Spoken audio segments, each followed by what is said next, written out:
என்னைய உங்க கண் முன்னாலேயே ஒழிச்சு கட்ட பார்க்குறாங்க. நீங்களும் வேடிக்கை பார்க்குறீங்களே தலைவரே. இந்த இடத்திற்கு வருவதற்கு 30 வருஷமா உழைச்சிருக்கேன். நேத்து வந்த பேச்சை கேட்டுட்டு ஒரு முடிவெடுக்கிறீங்க தலைவரே என அழுகையும் கண்ணீருமாக வானத்தில் பறந்த விமானத்திலேயே விஜயுடன் மல்லுக்கட்டி இருக்கிறார் கட்சியின் பொதுச் செயலாளரான புஷி ஆனந்த்.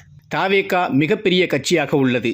வருகிற சட்டமன்ற தேர்தலில் எப்படியும் ஆட்சியை பிடித்துவிடும் என்கிற நம்பிக்கை தாவேகாவினரிடம் உண்டு. அந்த வகையில் எப்பொழுதே இதுதான் எனக்கான தொகுதி, அதாவது தாவேகா சார்பில் தான் போட்டியிடும் தொகுதி என துண்டு போட்டு வருகிறார்கள் பலரும். அந்த வகையில் சோழிங்கநல்லூர் சட்டமன்ற தொகுதியில் தாவேகா சார்பில் வேட்பாளராக களமிறங்கி வெற்றி பெற்று துணை முதல்வர் ஆகிவிடுவது என்கிற கனவில் இருந்திருக்கிறார் புஷி ஆனந்த். இதற்காக தனியாக ஒரு சர்வேயும் எடுத்தார்.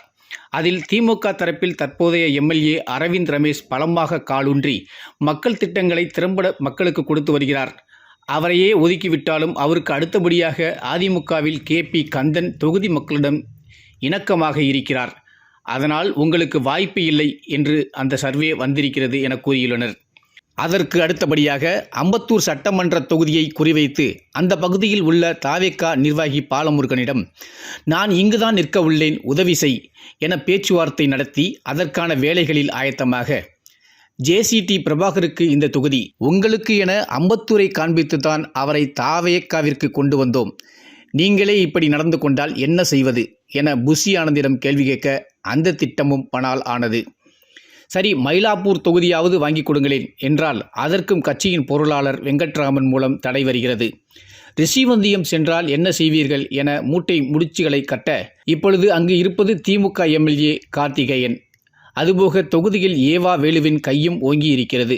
ஆகையால் புஷி ஆனந்துக்கு வாய்ப்பு கம்மி என கூறியுள்ளனர் அவரது ஆதரவாளர்கள். இந்த நிலையில் மத்திய உளவுத்துறையான IBயின் சர்வேக்கள், அதிமுகவின் பிரமாண்யா சர்வேக்கள் மற்றும் காங்கிரஸ் சர்வேக்கள் அனைத்தும் தாவேகாவின் பலமே சென்னையிலுள்ள சில தொகுதிகளும் சென்னையை சுற்றியுள்ள மாவட்டங்களில் சில தொகுதிகளும் மட்டுமே என அடையாளம் காட்டியது டோட்டலாகவே தெரிந்திருக்கிறது.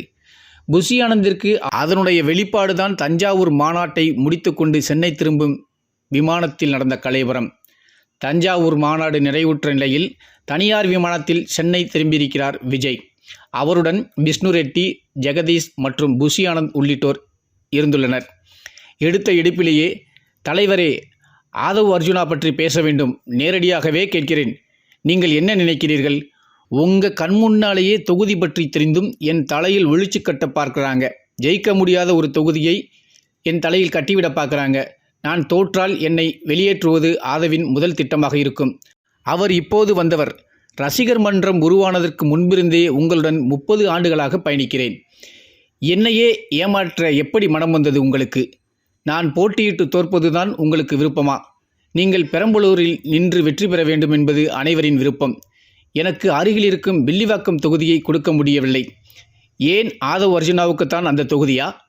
யாருக்கு அந்த தொகுதி என முடிவை கூறுங்கள் என விஜயின் அருகிலேயே கண்ணீரும் பிதற்றலுமாக பேசி முடித்திருக்கிறார் புஷி ஆனந்த்.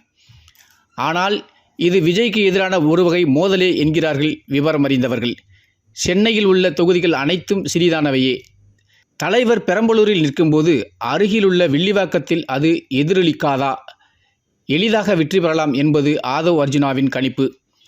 அதை தவிடுபொடியாக்கும் வகையில் பேசியிருக்கிறார் புஷி ஆனந்த்.